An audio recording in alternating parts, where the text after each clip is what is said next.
Desde que tenía 8 años y durante más de 7 años, mi tío y mi primo cometieron actos de abuso contra mí sin piedad. Resulta difícil creer la crueldad que padecí, especialmente porque todo sucedía dentro de nuestra propia familia, bajo el mismo techo y nadie parecía ver, hablar ni actuar al respecto, o fingían no darse cuenta. Yo era una niña pequeña en ese entonces, apenas entendía lo que me ocurría, solo sentía un dolor constante, tanto físico como un profundo dolor interno. El miedo me atormentaba, temblaba de pavor al escuchar los pasos acercándose a mi habitación, un cubículo oscuro y sin ventanas, con la puerta cerrada con llave por fuera, una prisión impuesta tras la muerte de mi padre. En ese infierno viví los peores años de mi vida, hasta que una noche, aprovechando una fiesta, logré escapar escondida en un camión de carbón, con solo la ropa que llevaba puesta y el anhelo de libertad. Pero antes de seguir, permítanme presentarme formalmente. Soy Gertrud Cesarina, aunque todos me conocen como Donna Tudi. Tengo 84 años. Nací en el año 1939 en Itabira, en el estado de Minas Gerais, y actualmente resido en Belo Horizonte, en esta humilde casa que logré adquirir con mucho esfuerzo y sacrificio. Aunque no es nada lujoso, es mi hogar, gracias a Dios. Poseo un pequeño jardín donde cultivo hierbas aromáticas y flores, y un porche donde coloco mi silla para disfrutar de la puesta de sol. Puede parecer poco, pero para alguien que nunca tuvo nada en la vida y ha pasado por muchas dificultades, tener un espacio propio representa la mayor riqueza que existe. A veces, cuando cierro los ojos, los recuerdos dolorosos aún me asaltan la mente. Pero entonces abro los ojos, contemplo las paredes de mi casa, mi pequeño terreno y recuerdo que esos tiempos ya han quedado atrás, gracias a Dios. Mientras comparto esta historia que he guardado en mi corazón durante tantos años, me pregunto quién me estará escuchando al otro lado. Me gustaría saber tu nombre y desde qué lugar de Brasil me escuchas, así que por favor, déjalo en los comentarios. Me pregunto si alguien de Itabira o de Minas Gerais como yo estará escuchando, alguien con quien pueda conectar. Tal vez nos conozcamos porque el mundo es pequeño y da muchas vueltas. A la vieja Tudi le gusta imaginar los rostros de quienes escuchan mi historia, y eso me ayuda a no sentirme tan sola en este viaje de recordar y revelar cosas que he pasado toda mi vida intentando olvidar. Itabira, de niña, era muy diferente de la ciudad que es hoy. Era una ciudad que vivía y moría por la minería, dominada por el río Doce, que entonces aún no se llamaba así, y en todas partes se veía el polvo rojo del mineral. La ciudad entera parecía estar cubierta por una fina capa marrón rojiza, impregnando casas, calles y personas, un color tierra que en tiempos de sequía se colaba por todos los rincones, pegándose a la piel como una segunda piel. El polvo fino y rojizo se infiltraba en todo, en mis ojos, provocando picazón, en mi nariz, obstruyendo mi respiración, en la comida que preparábamos, dejándola con un sabor terroso. Cuando llovía, ese polvo se transformaba en un barro espeso y rojo, que manchaba las aceras, las fachadas de las casas y las pocas plantas que intentaban sobrevivir. A pesar de esta situación, la gente parecía acostumbrada, indiferente a esa constante presencia del polvo. Así era la vida en aquel lugar. Vivíamos en una humilde casita de madera, ubicada en la ladera de una colina cercana a la mina. La casa, aunque modesta, siempre estaba impecable gracias al esfuerzo de mi padre, Josué. Él era un hombre trabajador y dedicado, que se ausentaba del hogar antes del amanecer, sumergiéndose en la oscuridad, y solo regresaba cuando las estrellas comenzaban a brillar en el cielo. Los mineros, hombres de oficio y corazón, conocían los secretos de la tierra, sabían dónde encontrar la veta más rica, donde el mineral era más abundante. Los dueños de la mina los valoraban por esa pericia, pero el precio a pagar era la prolongada ausencia de sus hogares, la soledad que los acompañaba en cada jornada. A veces el cansancio lo vencía, y se veía obligado a dormir en los alojamientos de la mina. Después de la muerte de mi madre, la señora Zumira, yo, siendo un niño pequeño, tuve que aprender a valerme por mí mismo. En 1945, cuando yo apenas contaba 6 años, ella, quien padecía neumonía, expiró su último suspiro. Ese día, grabado en mi memoria como si fuera ayer, sucedió después de una semana de intensas lluvias, cuya humedad, sumada al polvo nocivo de la mina que respirábamos a diario, había afectado profundamente sus ya frágiles pulmones. Su enfermedad avanzó lentamente, marcada por tos y hemorragias, hasta que una mañana, el ángel de la muerte la condujo a la otra vida. Yo, aún niño, dormía a su lado y fui testigo de su lenta despedida. Sentí su cuerpo volverse pesado e inerte. Al despertar, la llamé, pero solo encontré silencio. Sus ojos permanecían abiertos, pero su espíritu ya no estaba. Fue el primer gran dolor de mi vida, aunque lamentablemente ni el último ni el más intenso. La casa quedó sumida en un vacío inexplicable. Mi padre, sumido en la pena, hacía todo lo posible, se levantaba antes del amanecer, encendía la estufa de leña, preparaba un café aguado y un poco de angú con huevo frito para mi desayuno. A veces mi madre, al no poder estar, me dejaba al cuidado de la señora Sebastiana, mi vecina. Otras veces, con apenas 6 o 7 años, me quedaba sola en casa, asumiendo la responsabilidad. Pronto aprendí a ser autosuficiente, lavando la ropa en el tanque, barriendo el suelo y preparando la comida en la cocina, evitando quemarme en la estufa. Era una necesidad. Lo que más recuerdo de esos días era el constante golpeteo de los picos contra la roca, el ensordecedor rugido de las máquinas y el agudo silbido que anunciaba el final de la jornada laboral. Pero lo que realmente me aterrorizaba era el silencio. El silencio denso que se apoderaba del lugar después de cada explosión en la mina, acompañado por el colectivo suspiro de alivio y la angustiante espera, contando los segundos y rezando por aquellos que no hubieran sufrido daños. El regreso del ruido era la confirmación de que todo estaba bien, que la vida seguía su curso. Fue en una de esas explosiones, seguida de un silencio que se prolongó inexplicablemente, que muchos años después, perdí a mi padre. Pero esa es una historia que compartiré en otra oportunidad. Durante ese tiempo en el que me sentía solo, mi tío Antenor, el hermano mayor de mi padre, comenzó a visitarnos con mayor regularidad en casa. Antenor, un próspero comerciante que poseía una tienda en el centro de la ciudad, vendía una amplia variedad de productos, alimentos, telas, herramientas y medicamentos.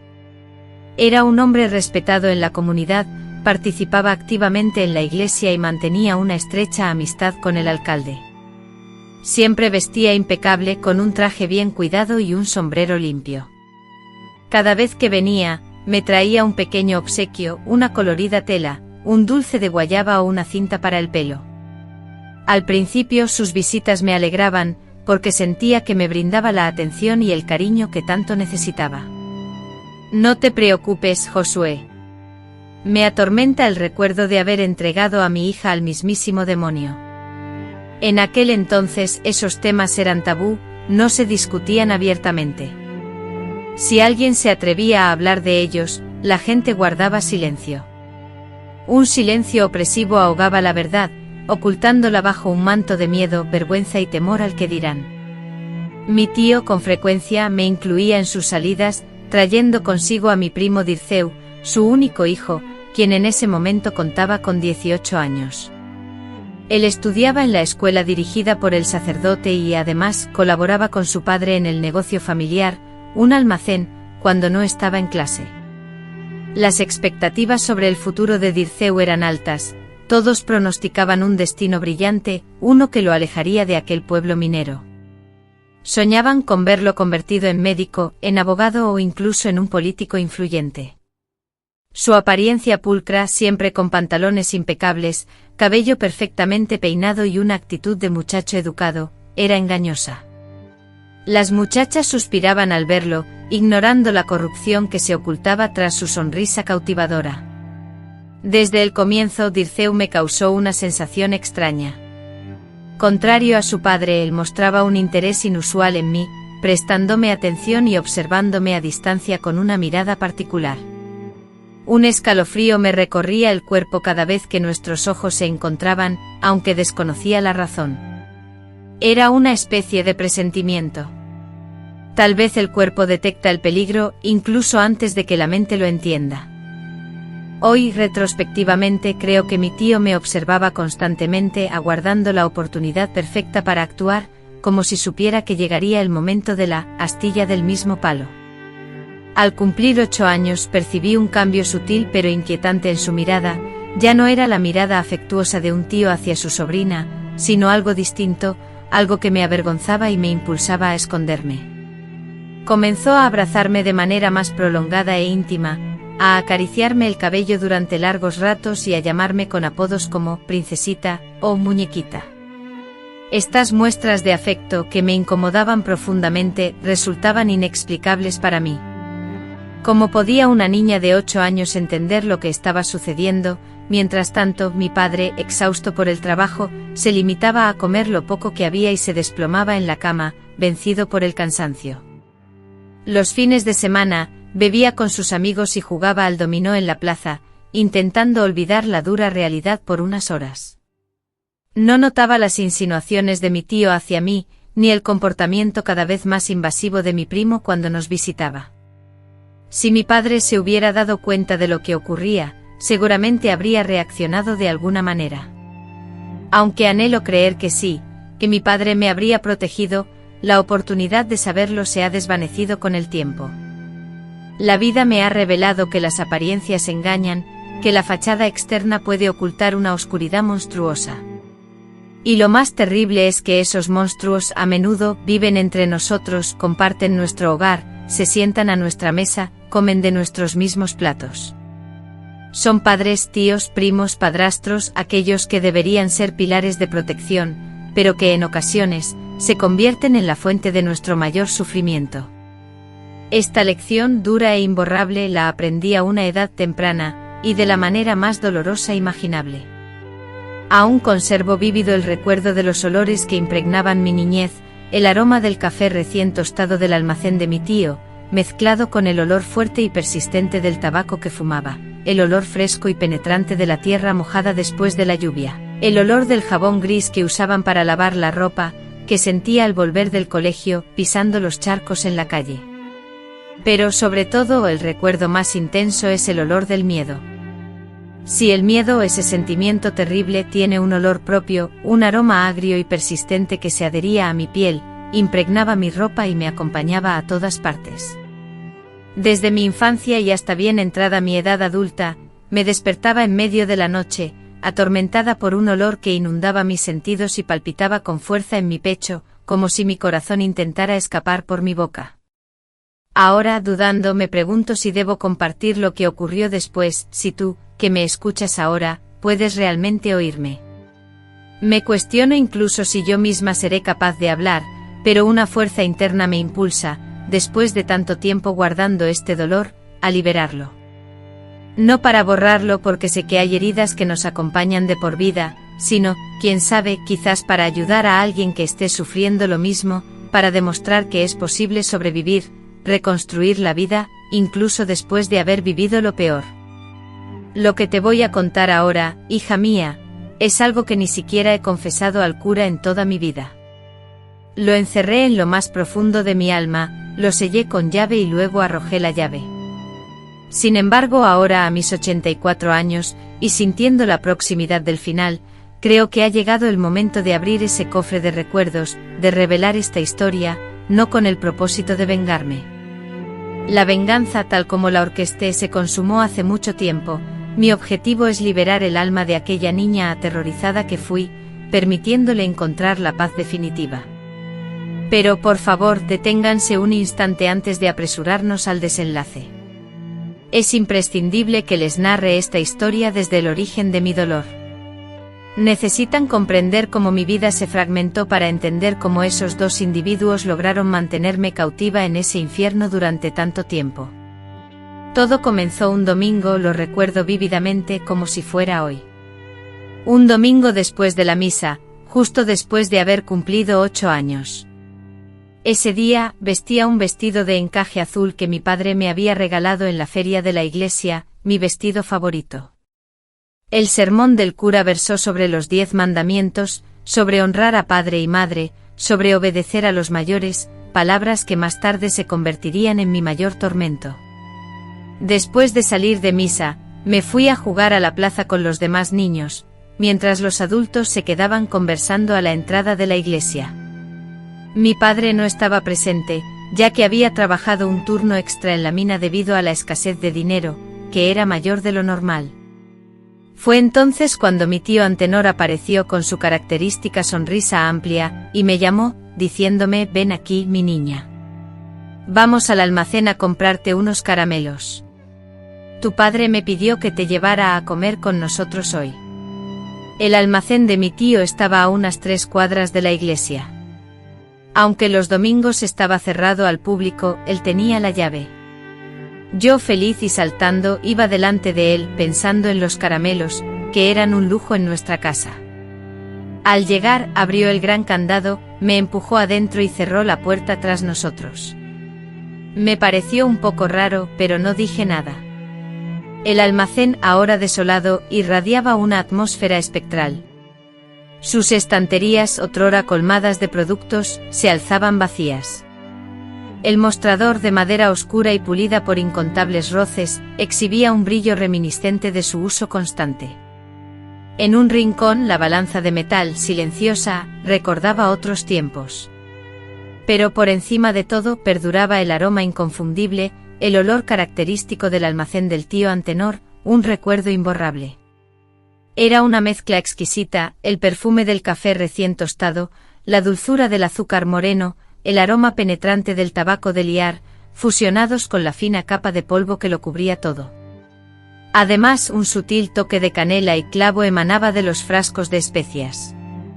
En la parte trasera, un espacio reservado y casi inaccesible, se erigían enormes sacos de tela repletos de frijoles, arroz y harina, apilados hasta rozar el techo.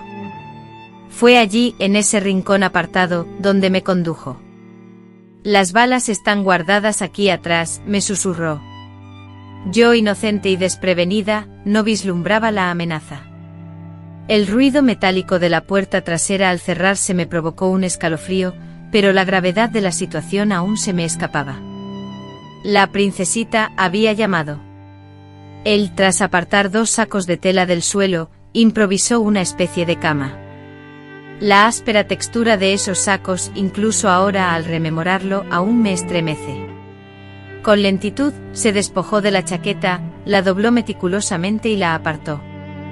Luego, con manos temblorosas, comenzó a desabrocharse los botones de la camisa. «¿Qué haces, tío?», pregunté, confusa y asustada. Con una voz extraña, más grave y áspera de lo habitual, y acompañada de una risa que heló mi sangre, respondió: «Te voy a enseñar un juego especial. Un juego que solo el tío y una sobrina especial como tú pueden jugar». Sin importar mis 8 años, y sin saber si era por perversión o simplemente por olvido, mi tío actuó de manera terriblemente incorrecta. Lo que hizo fue impensable, un acto que me duele recordar en todos sus detalles.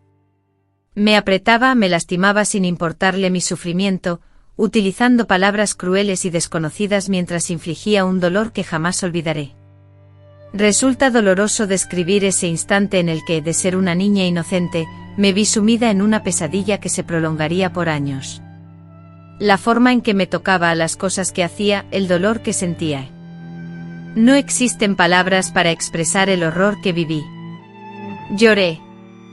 Supliqué desesperadamente que se detuviera, pero mi ruego fue en vano. Después de llamar a mi padre, la situación no cambió.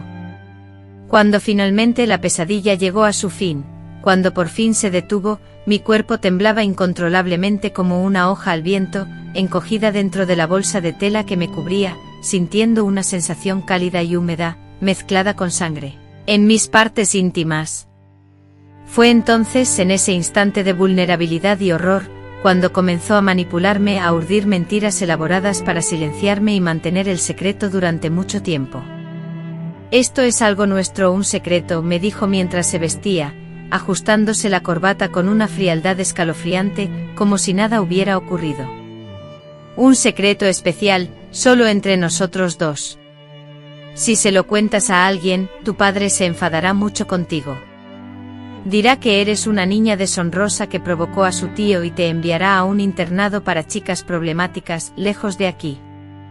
Mi tío sabía que mi mayor temor era ser... Sabes, eso que hiciste es un pecado grave y mortal. Si le cuentas esto a alguien, Dios te castigará. ¿Recuerdas lo que el cura mencionó hoy sobre honrar a tu padre y a tu madre? Eso también se aplica a los tíos. Es tu deber obedecerme. Tomé los caramelos que me habías prometido, un puñado de caramelos de coco envueltos en papeles coloridos. Los guardé en el bolsillo de mi vestido, pero nunca los comí. Los tiré en el camino a casa. Nunca más pude volver a comer caramelos de coco. Hasta hoy, el olor a coco me produce náuseas. Durante el almuerzo, sentada a la mesa en casa de mi tío con la tía Nair sirviendo angú con pollo, apenas podía tragar bocado. Mi primo Dirceu estaba allí, mirándome fijamente con una expresión extraña, como si supiera lo que había ocurrido. Solo más tarde descubrí que él lo sabía, que lo había visto todo a través del agujero de la cerradura de la puerta trasera. Las semanas siguientes a ese domingo fueron un tormento. Vivía en un estado de pánico constante, creyendo que todos podían ver lo que me había sucedido, que yo estaba. Mi vida era una cicatriz invisible, un recuerdo horrendo que sentía grabado a fuego en mi frente. En el colegio mi concentración se desvanecía, mis calificaciones, antes excelentes, se desplomaron. En casa el sonido de un golpe en la puerta me paralizaba, obligándome a esconderme bajo la cama, aterrada de que fuera mi tío, dispuesto a repetirme el tormento. Él era taimado y durante semanas me dio tregua, pero la angustia se multiplicaba en mi interior, anticipando su regreso. Aproximadamente un mes después, reapareció en mi casa, un domingo que mi padre había ido a trabajar y yo estaba sola. El sonido del golpe en la puerta heló mi sangre, supe quién era incluso antes de asomarme. Mi padre me había mentido, diciéndome que lo visitara ese día. A pesar de saber que era una burda mentira, ¿qué podía hacer? Era su palabra contra la mía, y él, el adulto, el respetado comerciante, el buen cristiano, gozaba del beneficio de la duda, y nadie creería a una niña huérfana de madre. Esta vez, el encuentro tendría lugar en su casa, ya que mi tía Nair había viajado a Santa Bárbara para visitar a una hermana. La espera se prolongó por una semana entera, una eternidad. La casa, desolada, solo contaba con la presencia de mi primo Dirceu. Mi tío me condujo a la parte trasera de la casa, a un pequeño cuarto que servía de despensa. Al cerrarse la puerta tras de mí, me percaté de que Dirceu ya estaba dentro, esperándome. Un terror desconocido e inmenso se apoderó de mí. Mi tío, con una sonrisa que me repugnaba, dijo: «Hoy jugaremos de otra forma, tú diciña. Vamos a enseñarle a tu primo nuestro juego especial». Así fue como Dirceu se incorporó a la situación. Al principio, solo observaba mientras mi tío me sometía a abusos. Luego, poco a poco, empezó a involucrarse. Primero me tocó y después, Dios, ni siquiera puedo relatarlo. Era como si mi tío estuviera adiestrando a su hijo, pasándole una tradición nefasta. Durante todo ese tiempo, la amenaza era la misma, el secreto debía permanecer. Si hablaba, mi padre me echaría de casa. Dios castigaría a la niña desobediente. Era mi culpa por ser tan atractiva. Con el tiempo me distancié de mis amigas de la escuela. Experimentaba una profunda vergüenza, un temor constante a ser descubierta, a que mi secreto se revelara y me tacharan de impura. La alegría en las actividades cotidianas, como los juegos y las conversaciones con mis amigos, se desvaneció por completo, reemplazada por una pesadez abrumadora que se asentó sobre mis ya frágiles hombros. Mis profesoras, al notar mi cambio de actitud, mi silencio y tristeza crecientes, lo atribuyeron a la ausencia de mi madre y a la figura paterna poco presente. Nadie ni por un instante sospechaba el infierno que estaba viviendo. Mi tío, en un intento por aislarme aún más, manipulaba a mi padre, argumentando que mis amistades en el colegio eran inapropiadas y que me arrastrarían a la perdición. Prohibía mi participación en eventos escolares, como las fiestas de junio, las excursiones y las ferias, siempre con la excusa de protegerme. Mi padre, ingenuo y confiando en su hermano, veía en él a un protector preocupado por mi bienestar, incapaz de sospechar la verdad. Esta situación de horror se prolongó durante casi 3 años, un sufrimiento que no le desearía ni a mi peor enemigo. Cada mañana, cuando mi padre salía para su trabajo en la mina, yo sentía un escalofrío de terror recorriéndome, y en silencio, rogaba porque mi tío no apareciera. Cada vez que él anunciaba su llegada, yo inventaba dolores de estómago punzantes, fiebres altas, o cualquier excusa que se me ocurría para evitar su presencia. Sin embargo, no importaba lo que hiciera, pues siempre encontraba la forma de acercarse. Si no lograba convencerme con amabilidad, recurría a la amenaza. Tu padre se sentirá muy decepcionado si se entera de que no quieres visitar a tu tío, quien solo desea tu bienestar, me repetía con una voz suave y melosa, que ocultaba una crueldad terrible. El momento crucial llegó en 1950, cuando yo apenas tenía 11 años.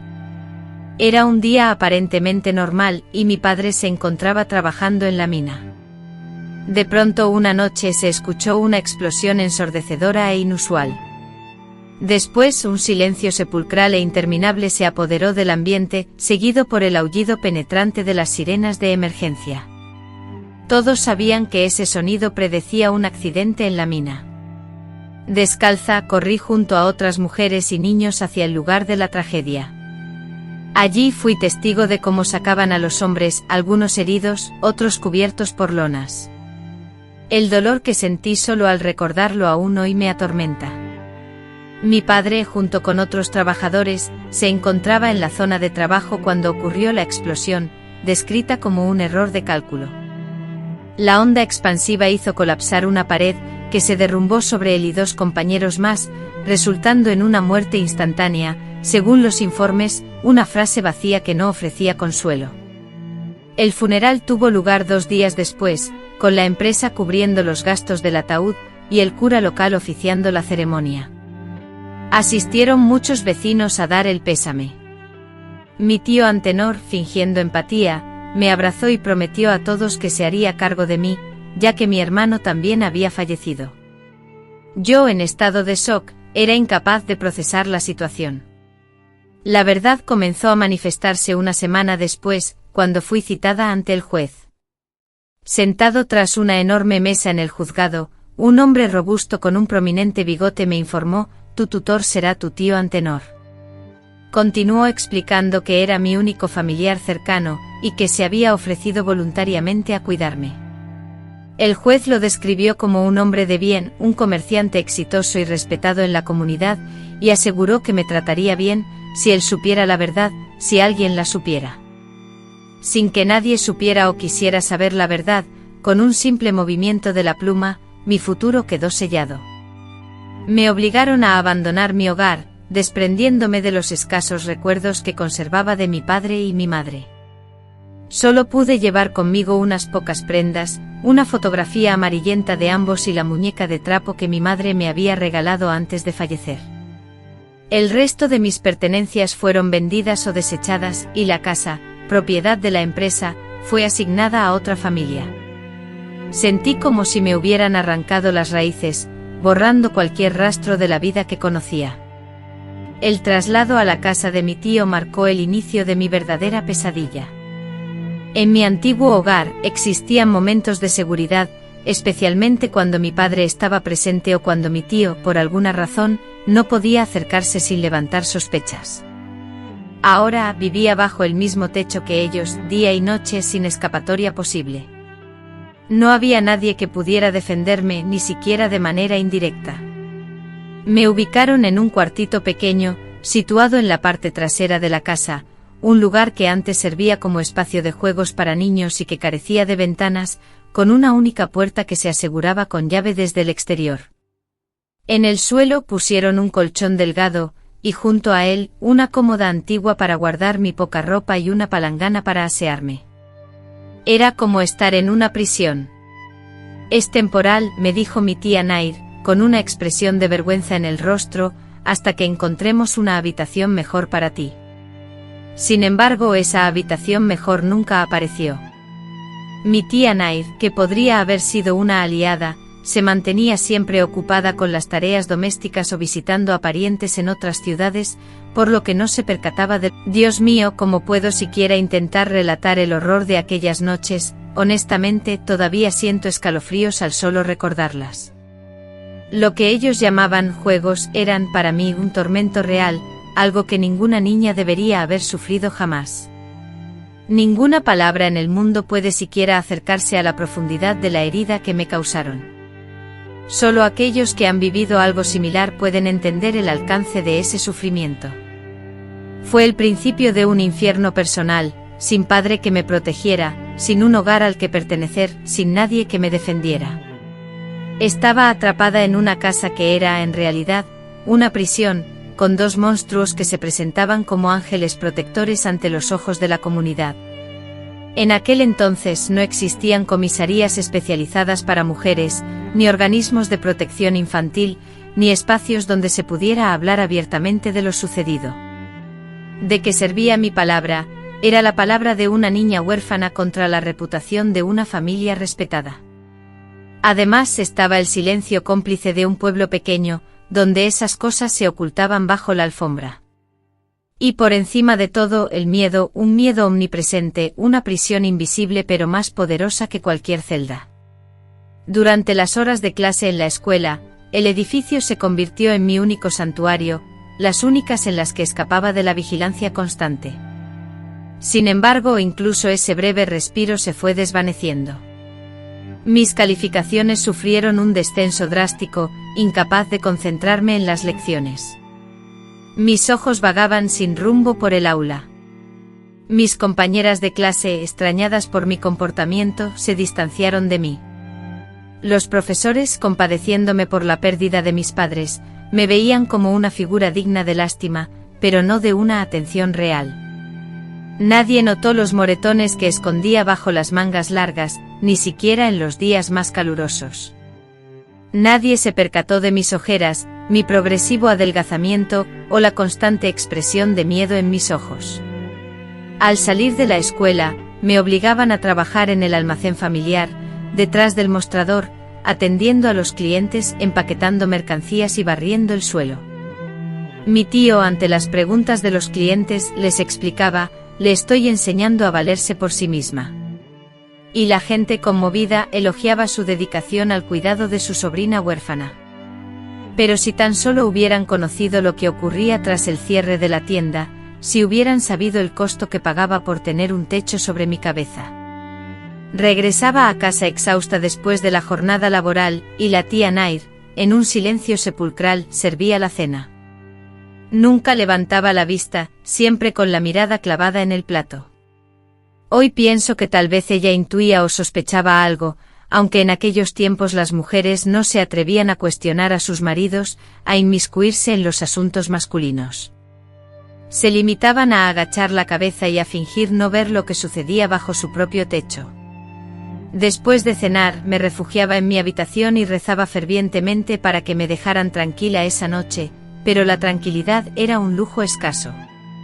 No podría calcular las noches que pasé llorando hasta quedarme dormida en la oscuridad de esa habitación, ni las veces que imploré a Dios que me reuniera con mis padres en el cielo, ni las ocasiones en que consideré acabar con todo, arrojándome al río o ingiriendo veneno para ratas. ¿Qué era lo que me detenía? Una diminuta llama de esperanza, la posibilidad de que un día, de alguna forma, lograra huir de aquel lugar infernal, de que pudiera rehacer mi vida lejos de allí, lejos de esas personas. Era un sueño insignificante, delicado, pero era lo único que me impulsaba a seguir viviendo. Después del fallecimiento de mi padre, mi existencia se transformó en un verdadero infierno. Si antes los abusos se perpetraban en secreto, ahora se llevaban a cabo sin ninguna reserva. El tío Antenor y Dirceu ya ni siquiera esperaban a que la tía Nair saliera de casa. Bastaba con que se acostara a dormir o se entretuviera en la cocina para que uno de ellos se presentara en mi habitación. A veces ocurría en plena noche, otras veces al anochecer. Esa puerta que no se podía cerrar por dentro era mi propia cárcel. Escuchaba los pasos que se acercaban y desde muy temprano, me levantaba a las 5 de la mañana para ayudar a la tía Nair a preparar el café y a realizar las tareas del hogar. La rutina era aburrida y asfixiante, repitiéndose día tras día con el mismo patrón. En la escuela encontraba mi único consuelo, un breve escape de la asfixiante realidad que vivía en casa. Al mediodía a las 12 regresaba para comer algo rápido con las sobras y luego me dirigía al almacén, donde trabajaba sin descanso hasta las 8 de la noche, sin recibir paga alguna. Cuando preguntaban por mi salario, mi tío Antenor respondía con frialdad: comes lo mismo que yo, duermes bajo mi techo, vistes con lo que yo te compro. Estás pagando tu deuda. Tras esa extenuante jornada laboral, me esperaban más tareas, ayudar a preparar la cena y fregar los platos. Solo entonces, después de un día agotador, podía refugiarme en mi oscura habitación e intentar hacer los deberes con la débil luz de una vieja lámpara. El miedo constante llenaba el ambiente, la sensación de que en cualquier momento la pesadilla podría volver a empezar. La vida era un ciclo incesante de terror y tensión. La constante duda sobre cuándo y con qué fuerza volverían los abusos atormentaba a la niña, manteniéndola en un estado de miedo continuo. Un día, superada por la desesperación, Gertrude decidió buscar consuelo y ayuda en la profesora Clarice, a quien siempre había querido. Después de clases, mientras terminaba un trabajo escolar, Gertrude, reuniendo todo su valor, se acercó a la profesora.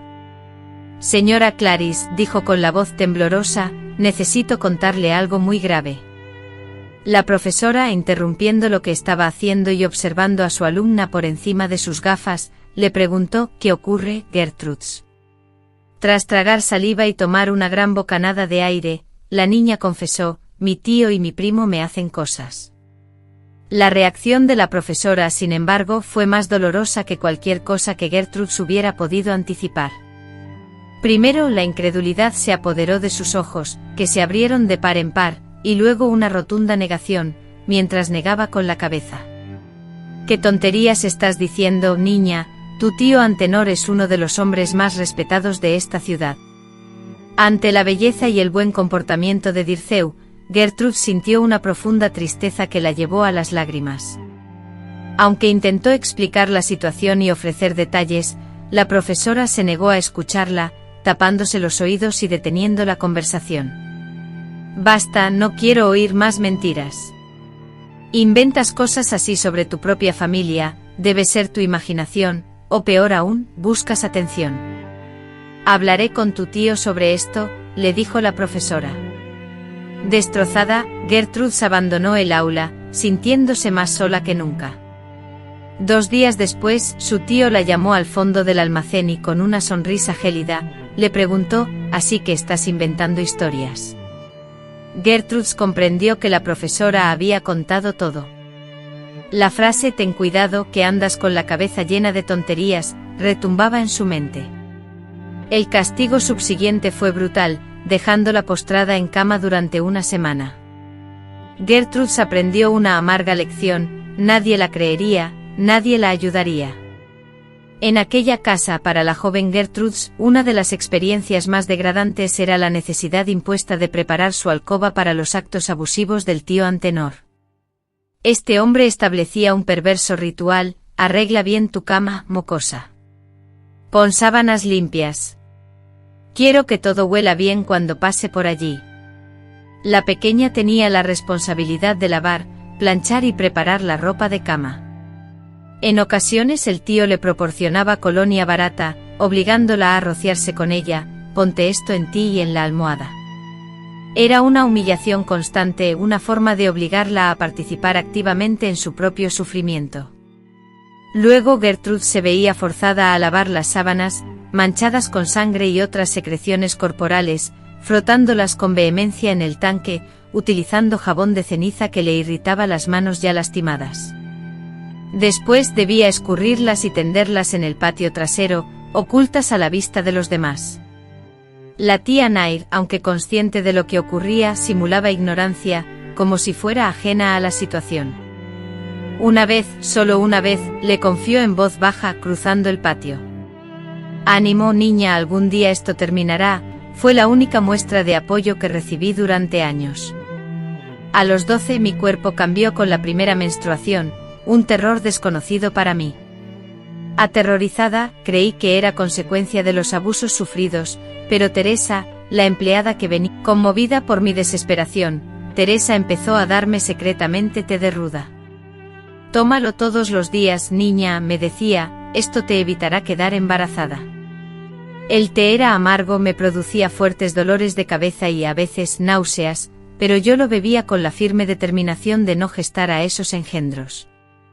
En una ocasión, el té fue mucho más potente de lo habitual, Teresa le había añadido otras hierbas. Me sentí tan mal, con fiebre alta y delirios, que temí por mi vida. Sin embargo, al día siguiente la menstruación apareció, lo que me alivió a pesar del dolor. Fue en esa época cuando Dirceu comenzó a mostrarse más violento. No sé si era por el té que bebía, si era porque estaba cambiando físicamente, dejando atrás la apariencia de niña pequeña que tanto le agradaba, o si simplemente, con el tiempo, estaba mostrando su verdadera naturaleza. El caso es que los abusos se intensificaron. Me golpeaba antes, durante y después, utilizando el cinturón, la mano abierta, o tirándome con fuerza del cabello. Una vez, en un arrebato de furia, me torció el brazo hacia atrás con tanta fuerza que casi me lo rompe, todo por intentar defenderme. A los 14 años sentí que había tocado fondo, que no podía soportar un día más. La desesperación se apoderó de mí, la esperanza se había marchitado por completo. No vislumbraba ninguna salida, ningún futuro prometedor, ni el fin del sufrimiento que me atormentaba. La escuela, que solía ser mi único refugio, se había transformado en un lugar de vergüenza. Mis calificaciones habían sufrido una caída libre, y me vi obligada a repetir curso por segunda vez. Mis compañeros de clase, crueles e insensibles, se burlaban de mí sin piedad. En el almacén los clientes me observaban con lástima, murmurando compasivos, pobre sobrina del señor Antenor, tan extraña, tan silenciosa. Y en casa la tortura se repetía noche tras noche, sin que la oscuridad revelara siquiera un atisbo de luz. Fue en una de esas noches particularmente oscuras, después de haber sido abusada por mi tío y mi primo, uno tras otro, cuando tomé la decisión de acabar con todo. Estaba herida, sangrando, con hematomas que cubrían mi cuerpo, pero a esos dos monstruos no les importó mi dolor. Lloré hasta que mis ojos quedaron secos, sin una sola lágrima que derramar. Y cuando finalmente el silencio se apoderó de la casa, me arrastré con dificultad hasta la cocina. En el armario inferior, concretamente en el lugar donde se guardaban los productos de limpieza, descubrí lo que necesitaba, un recipiente de queroseno que ya había sido utilizado, presumiblemente para la estufa. Sin dudarlo ni un instante destapé el bidón, lo alcancé a mis labios y di un trago largo y profundo. El sabor era abominable, me abrasaba la garganta y el esófago con una sensación dolorosa, pero no me importaba, solo anhelaba que todo terminara, que el sufrimiento cesara de una vez por todas. Estaba a punto de beber más, cuando escuché un grito agudo. Era Teresa, que dormía en la habitación de al lado. Esa noche había decidido quedarme en casa debido a que al día siguiente tenía que encargarme de la limpieza. Me levanté para beber agua y ella me vio. En un abrir y cerrar de ojos, me arrebató el frasco de la mano, me sujetó por los hombros y me zarandeó con fuerza. «¿Estás loca, niña? ¿Quieres morir?», me preguntó con impaciencia y preocupación. Rompí a llorar de nuevo, sollozando amargamente. «Sí, Teresa, quiero morir. No puedo soportar más esta vida». Me abrazó con fuerza, me condujo al lavabo, me obligó a beber leche para mitigar los efectos del queroseno y me provocó el vómito introduciendo un dedo en mi garganta. Después de lavarme la cara, me condujo a su diminuta habitación, ubicada al final del patio. Ya sentada en el borde de su cama, temblando incontrolablemente, le revelé cada uno de mis sufrimientos. No omití ningún detalle. Le narré la crueldad de mi tío, la complicidad de mi primo, los años de abuso que había soportado, las amenazas que me atormentaban, la indiferencia de la profesora que se negó a creerme. Le conté el terror a un embarazo no deseado, las brutales palizas que sufría, la humillación constante que me acompañaba a diario. Expulsé todo el dolor contenido durante tanto tiempo. Ella, en silencio, me escuchó atentamente, acariciando suavemente mi cabello y secando mis lágrimas. Al finalizar mi relato, tomó mi mano con firmeza y me dijo: escucha con atención, niña, no vas a morir. Eso sería darles la victoria. Vas a escapar de este infierno. Vas a tener una vida digna, lejos de toda esta miseria. Y algún día, quién sabe, tendrás la fuerza para regresar y hacerles pagar por todo. Pero debes ser inteligente. Debes planearlo con cuidado. De lo contrario, te atraparán y todo será aún peor. Antes de relatarte mi plan para escapar de ese infierno, necesito saber si posees la fortaleza para presenciar lo que te mostraré a continuación.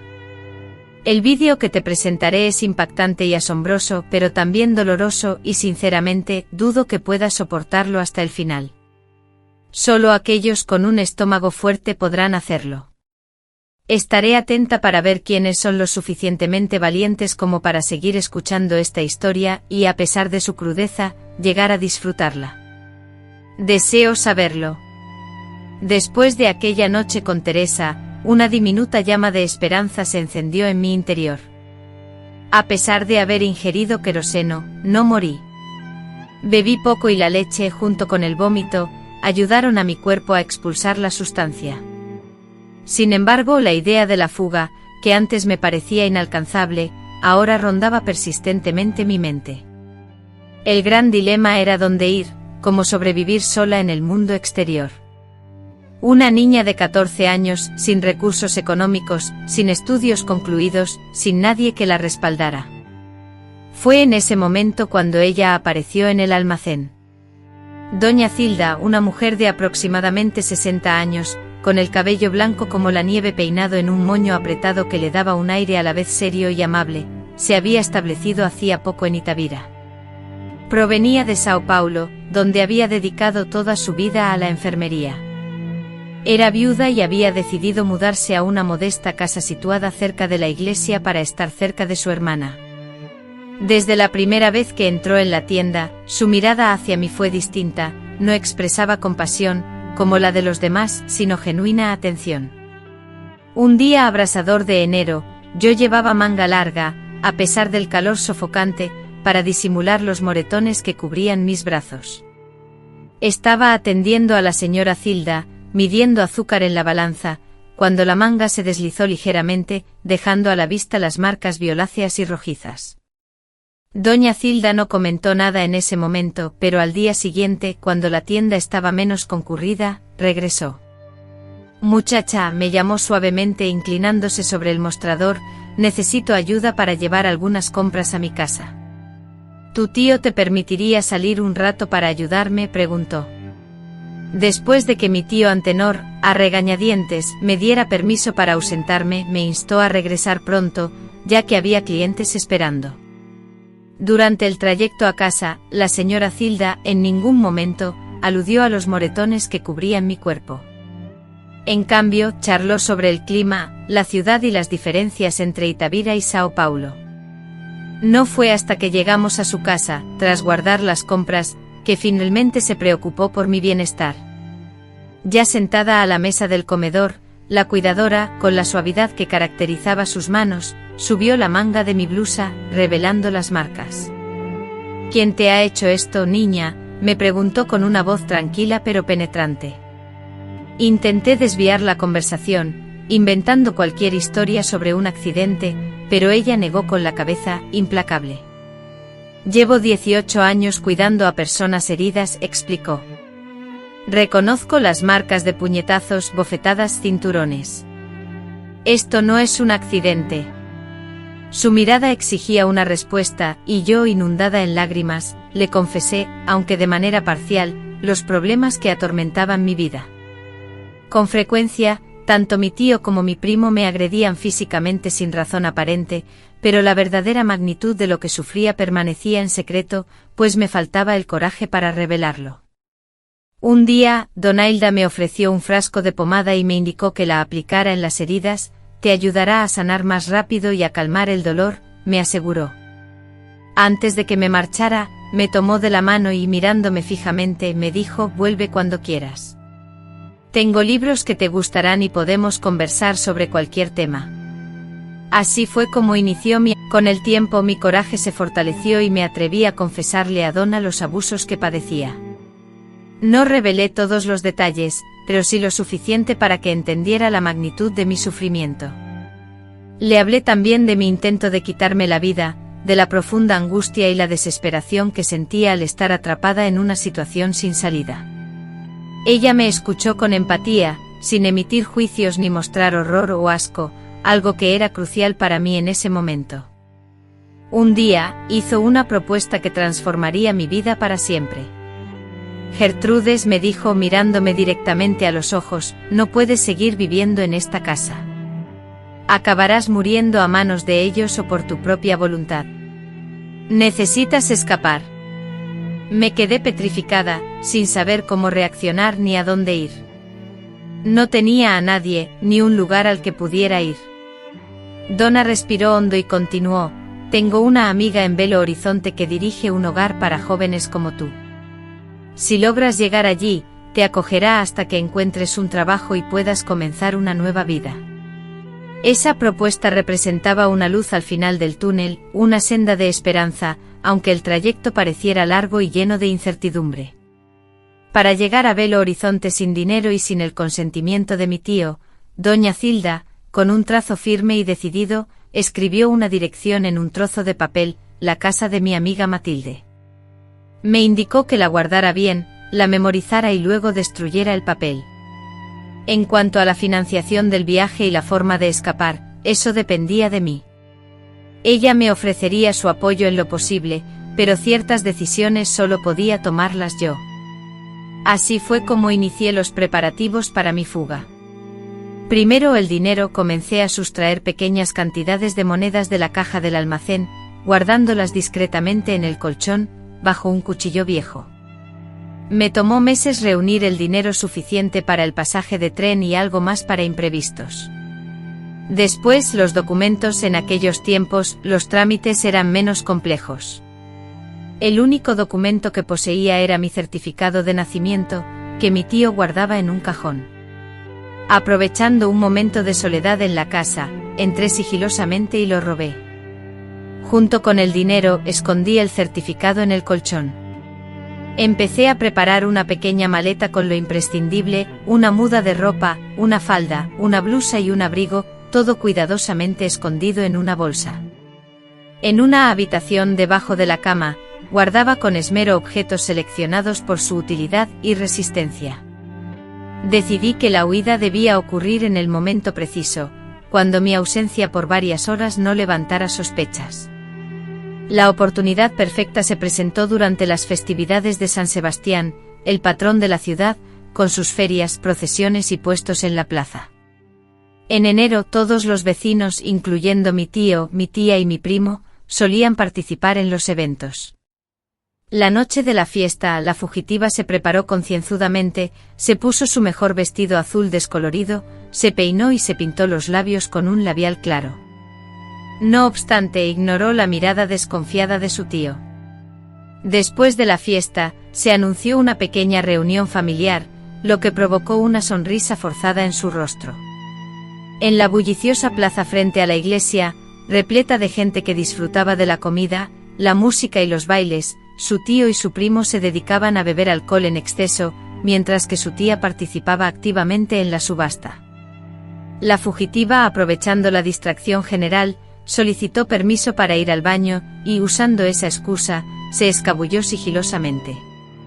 Con el pulso desbocado por la ansiedad, recuperó el equipaje que había ocultado cuidadosamente debajo de la cama, incluyendo documentos importantes y una suma de dinero en efectivo. Luego se cambió a ropa más sencilla y menos llamativa para no levantar sospechas. Justo cuando se disponía a salir de la habitación, escuchó pasos que provenían del balcón y se quedó petrificada por el miedo. Era Dirceu, visiblemente ebrio, quien, tambaleándose, buscaba desesperadamente dinero para comprar más bebidas alcohólicas. La fugitiva, presa del pánico, se ocultó rápidamente en el pequeño cuarto de servicio. Dirceu, al no encontrarla, abandonó la habitación y la fugitiva, tras esperar unos instantes cruciales, aprovechó la oportunidad para escapar por la puerta trasera. Su plan original era dirigirse a la estación de autobuses, ubicada en el extremo opuesto de la ciudad, pero, para su desgracia, divisó a Dirceu regresando hacia la habitación. La certeza de que sería descubierta y la imposibilidad de pasar desapercibida desencadenaron en ella un pánico creciente y desesperado. La comprensión de las consecuencias de ser capturada implicaba un castigo que superaba en crueldad cualquier sufrimiento que hubiera experimentado hasta ese momento. Así pues, la mujer que huía se ocultó en el sótano de la iglesia, un espacio lúgubre y sombrío, impregnado del aroma penetrante de las velas quemadas. Tras largas horas de espera, aprovechando el silencio de la madrugada, se atrevió a salir de su escondite. Pero al llegar a la estación de autobuses, la encontró cerrada, y los autobuses con destino a Belo Horizonte ya habían partido. En medio de la desesperación, Ian divisó un camión estacionado en una gasolinera, cubierto por una lona negra y aparentemente listo para iniciar su viaje a Belo Horizonte. Al acercarse escuchó la conversación del conductor y del empleado de la gasolinera, quienes confirmaron que también se dirigían a Belo Horizonte. Mientras el conductor pagaba la cuenta, la fugitiva aprovechó la oportunidad para escabullirse y esconderse entre los sacos de carbón. El fuerte olor a polvo negro le invadió las fosas nasales y la boca, pero no le importó. Sentía que al fin estaba huyendo, libre. El viaje resultó ser una pesadilla.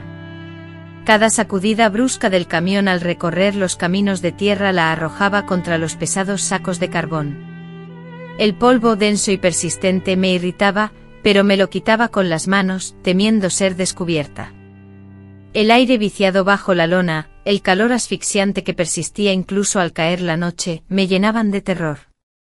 En innumerables ocasiones, la idea de desvanecerme, de perder la vida allí mismo, sin que nadie se percatara, me asaltaba.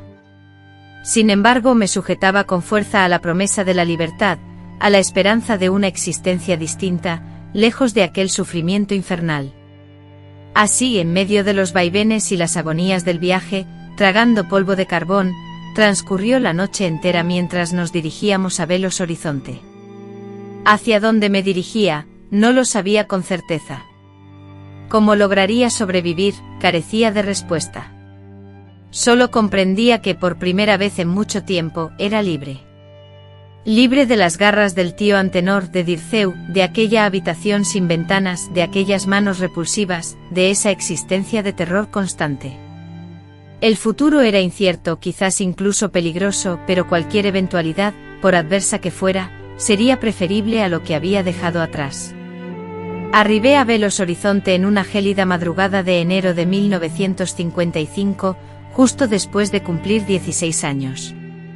El camión, cargado con carbón, se detuvo a escasos metros del mercado central, que aún permanecía cerrado en las primeras horas de la mañana. El conductor, tras aparcar, se apeó para estirar las piernas, y fue en ese preciso instante cuando vi la oportunidad de escapar. Me deslicé sigilosamente por debajo de la lona, cubierta por una gruesa capa de polvo negro, lo que me dio un aspecto fantasmagórico. Salté del camión con cautela, asegurándome de no hacer ruido, y me alejé a toda prisa antes de que alguien pudiera percatarse de mi presencia. Me encontraba sola en una ciudad enorme, desconocida para mí, sin saber a quién recurrir, con unas pocas monedas en el bolsillo y un pequeño bulto de ropa bajo el brazo. Los primeros días fueron una auténtica pesadilla, dominados por la desesperación. No tenía idea de dónde ir ni cómo encontrar la pensión de mi amiga, doña Cilda. Tenía la dirección, sí, pero ignoraba por completo el laberinto de calles que se extendía ante mí. Me sentía totalmente desorientada en aquella inmensa urbe. Belo Horizonte en 1955 era una capital bulliciosa, ruidosa, repleta de edificios, automóviles y tranvías. Para mí, una muchacha recién llegada del interior, la ciudad se presentaba como un lugar abrumadoramente desconocido. Era como si estuviera en un país extranjero. Las primeras noches las pasé durmiendo en la estación de autobuses. Me refugiaba, hecha un ovillo, en algún recoveco, usando mi bulto de ropa como improvisada almohada. Los vigilantes en ocasiones me obligaban a marchar, argumentando que no podía permanecer en ese lugar. Me alejaba, dando una vuelta a la... Continué vagando por varios días más, moviéndome de un restaurante a otro, de un bar a otro, aceptando cualquier trabajo disponible, lavaba platos, fregaba pisos. Hacía cualquier tarea humilde que me ofrecieran a cambio de una comida caliente y algunas monedas. Me refugiaba para dormir donde podía, siempre a escondidas y en alerta constante, atormentada por el temor de ser encontrada por mi tío o de ser víctima de algún peligroso delincuente de la enorme ciudad. Después de casi 2 semanas desde mi llegada, finalmente reuní el coraje necesario para encontrar la dirección que la señora Zilda me había proporcionado. Me vi obligada a solicitar ayuda a un guardia. Con una mirada llena de suspicacia, el guardia me señaló la ruta que conducía al extremo opuesto de la ciudad. Con las pocas monedas que había logrado acumular, abordé un tranvía y llegué a una calle apacible del barrio de Floresta. Allí frente a mí se alzaba una antigua y majestuosa residencia, con un discreto letrero en la fachada, Pensión Santa Cecilia, exclusivamente para señoritas.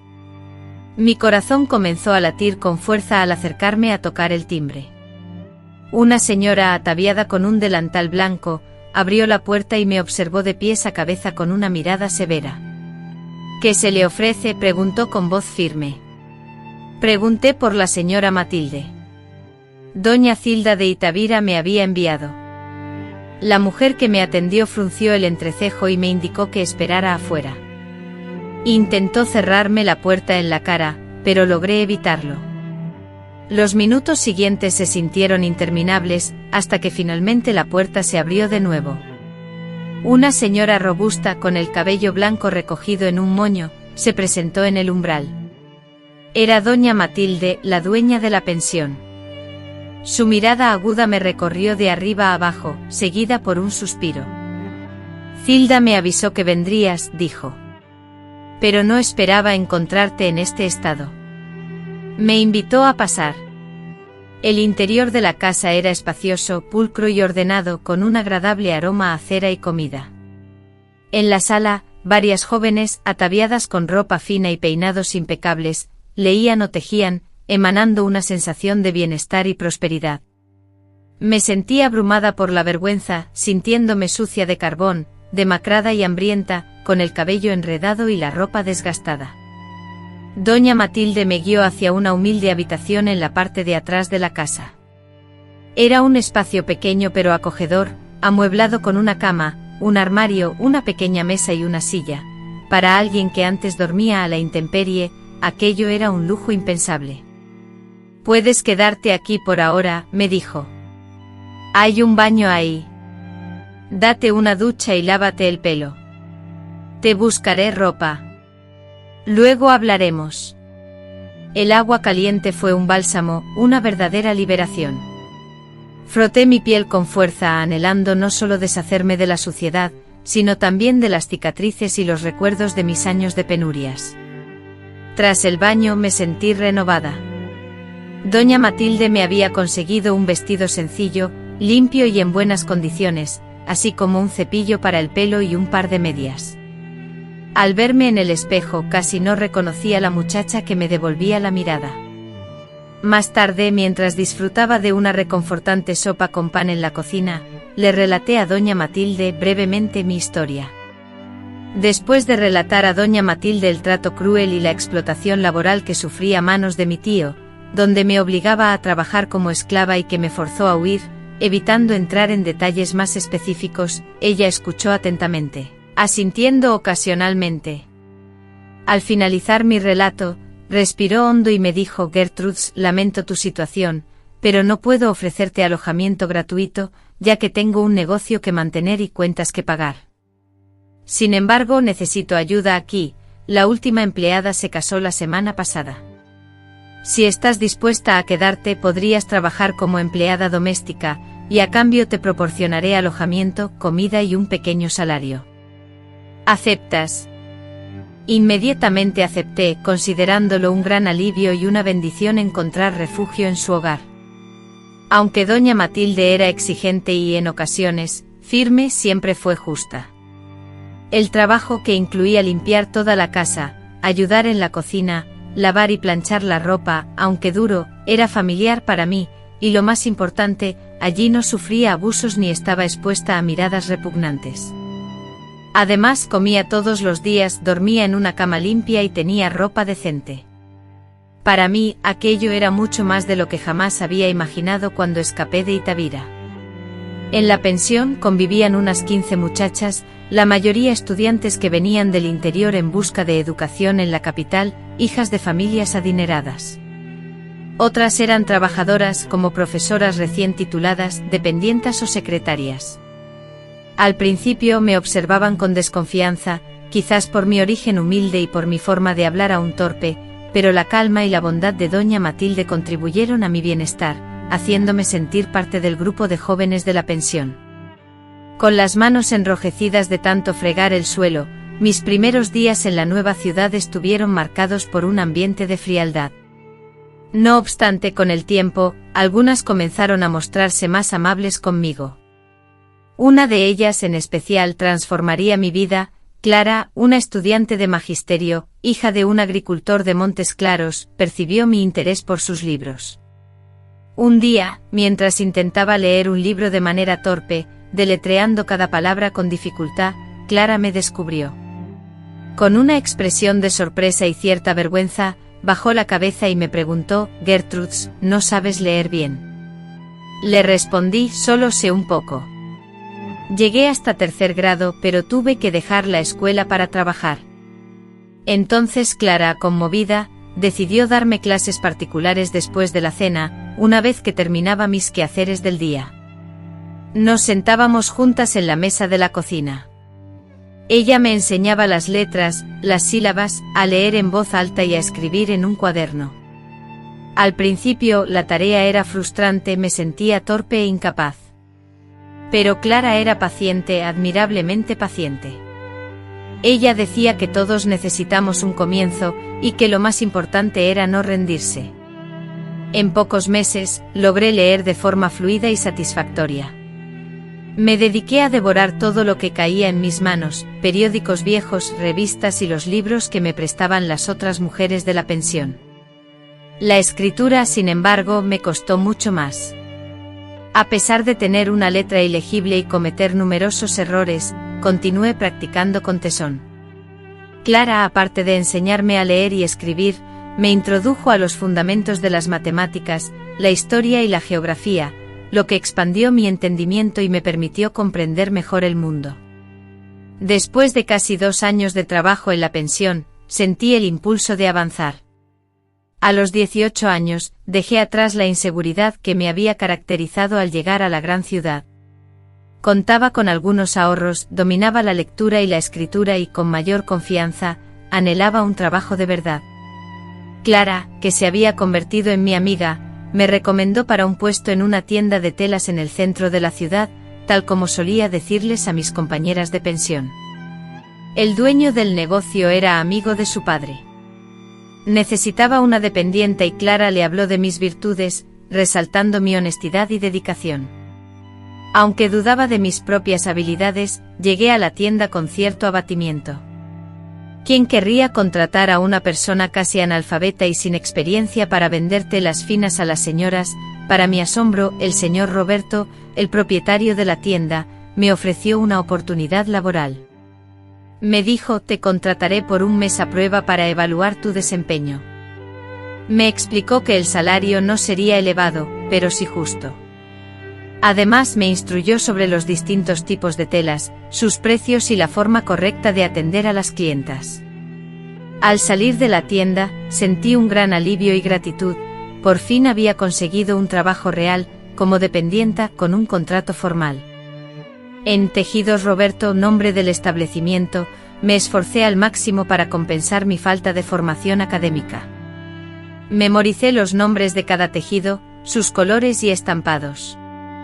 Aprendí rápidamente a interactuar con las clientas, adaptándome a sus diversas personalidades, exigencias e indecisiones.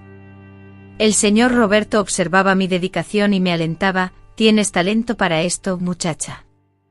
También notó una habilidad inusual en mí, tal vez heredada de los años que pasé en el almacén de mi tío, relacionada con el manejo de los números.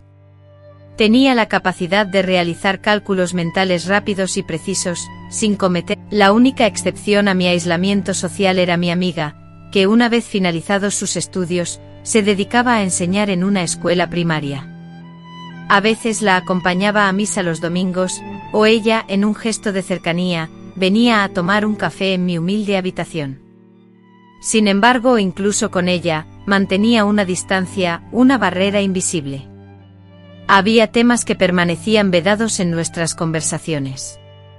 La simple idea de una relación sentimental con un hombre era totalmente inaceptable para mí. La mera presencia de un joven, su sola cercanía, me generaba una profunda incomodidad. El olor a hombre, su sudor, el aroma del perfume tras el afeitado, el olor a tabaco, me provocaban náuseas inmediatas, un rechazo físico. Los recuerdos de experiencias pasadas, crueles y dolorosas, afloraban en mi mente como un doloroso golpe en el estómago. En mi imaginación, ya era capaz de inventar excusas para evadir a cualquier pretendiente. La sola idea de que unas manos masculinas me tocaran, aunque fuera con la más absoluta inocencia, me paralizaba de pánico. A los 22 años mi vida profesional experimentó un cambio importante, ya que la tienda de telas donde trabajaba estaba en plena expansión. El señor Roberto, dueño del local, había comprado un establecimiento contiguo y planeaba expandir su negocio. Necesitaba una persona de confianza para encargarse de la tienda original mientras él se enfocaba en la ampliación, y me eligió a mí.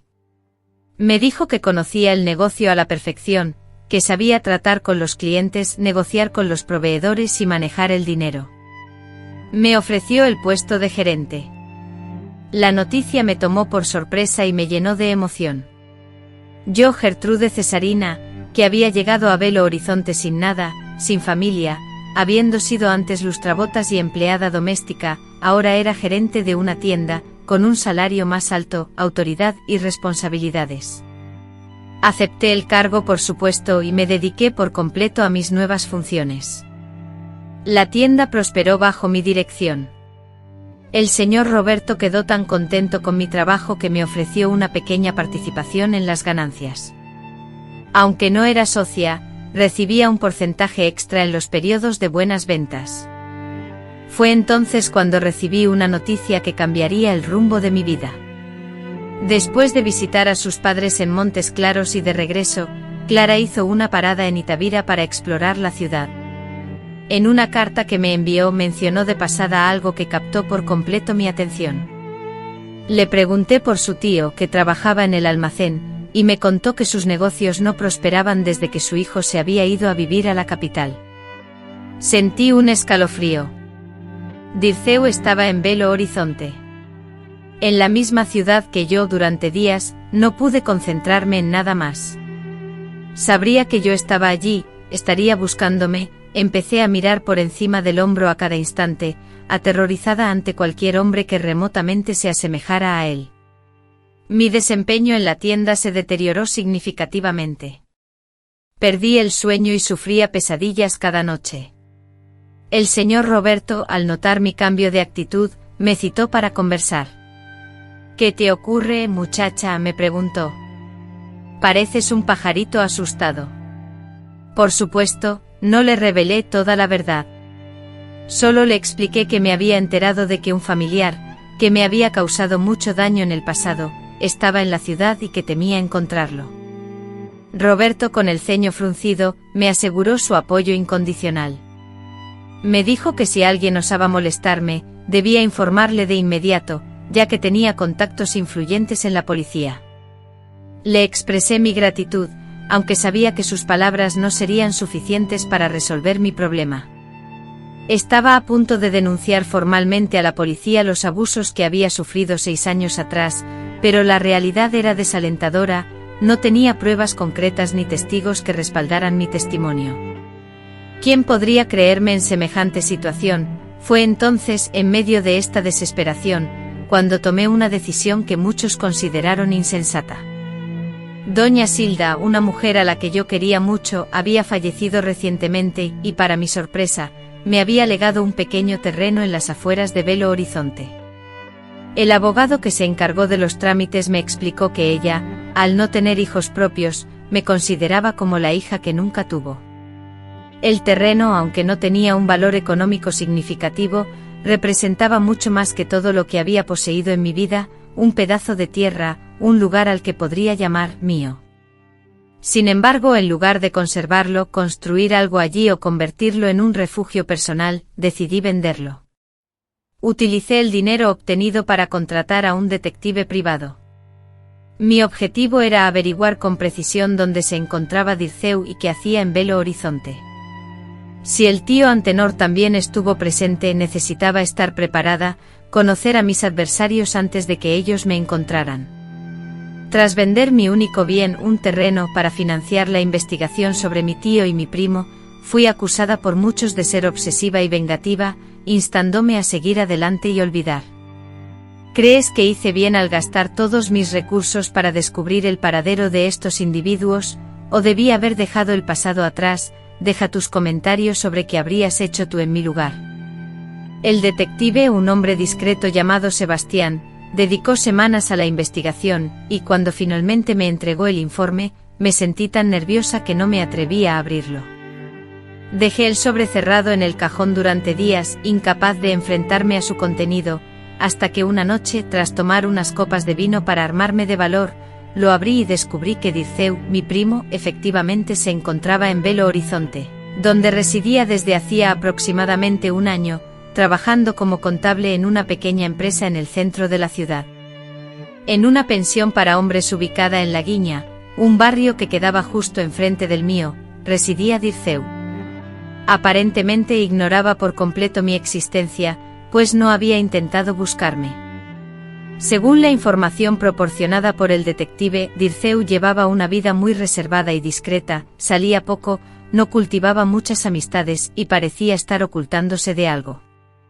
Las noticias sobre el tío Antenor, por otro lado, eran desoladoras. Su almacén en Itavira había quebrado, lo que lo había dejado sumido en deudas, además, bebía en exceso y su salud se deterioraba rápidamente.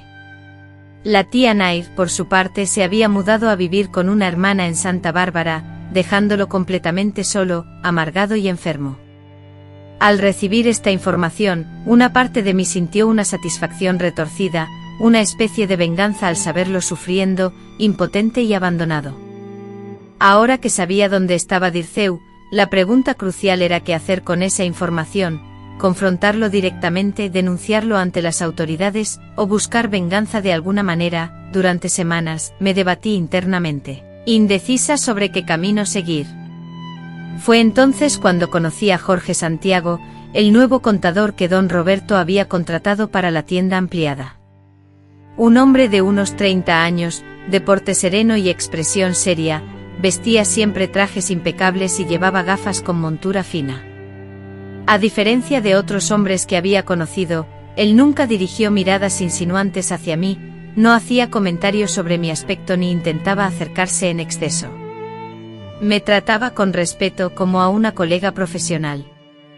Al principio mantuve una distancia prudente, como era mi costumbre con todos los hombres. Sin embargo, gradualmente, sin darme cuenta, fui relajando mi actitud. En las reuniones de trabajo, durante las conversaciones sobre la tienda y en las comidas con otros empleados, Jorge siempre demostraba amabilidad, respeto e inteligencia. Comenzamos a conversar sobre libros, la ciudad y asuntos de negocios. Tenía buenas ideas para la tienda, sugerencias que implementé y que resultaron exitosas. Un día me invitó a tomar un café después del trabajo, invitación que rechacé de forma automática. Después de que él me extendió la invitación de manera informal, sin presionar, con un simple "la invitación sigue en pie cuando quieras", y tras varias semanas de reflexión, fui yo quien, inesperadamente, le sorprendí aceptando esa misma invitación al reiterarla. Así fuimos a una acogedora pastelería ubicada cerca de la tienda donde solíamos vernos. Allí, entre cafés y pasteles, charlamos durante horas sobre todo tipo de temas, desde trivialidades hasta reflexiones profundas.